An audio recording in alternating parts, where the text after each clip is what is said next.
Afternoon. So, dito po sa expense budget tracker natin for personal expense. So, dito po tayo pwede mag-add ng mga input. Etong white na 'to. Tapos for example, ito may internet to, internet. For example, load na lang, load, ayan. Tapos other expenses, ayan, mag-input tayo. Pwede tayo pumili. Then pwede din natin i-customize 'tong category. For now, nilagyan ko muna ng category 1, 2, 3, 4, 5. Tapos dito input na tayo. For example, 2,800, ayan. So, dito lang yung input natin sa part na 'to ng white. And then, ito, pwede natin i-select kung anong month yung gusto natin ma-view. Tapos kapag sinelect natin, lalabas yung pinaka-total expenses for that month.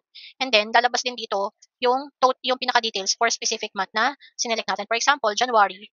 So, sinelect natin January, ang total expenses is 17,300. Tapos dito sa part na to, automated na to, ang lalabas lang dito is yung sinelect nating month, yung lahat ng expenses, anong klaseng expenses, anong date, tapos anong category, anong amount. Tapos itong expenses pie chart, susunod siya dito kung ano yung month na iselect natin. So kung February yan, so wala masyado. March, wala. So more on January. Kaya yan, magre-reflect dito yung breakdown ng expenses for the month na sinelect natin. So more on yun po siya.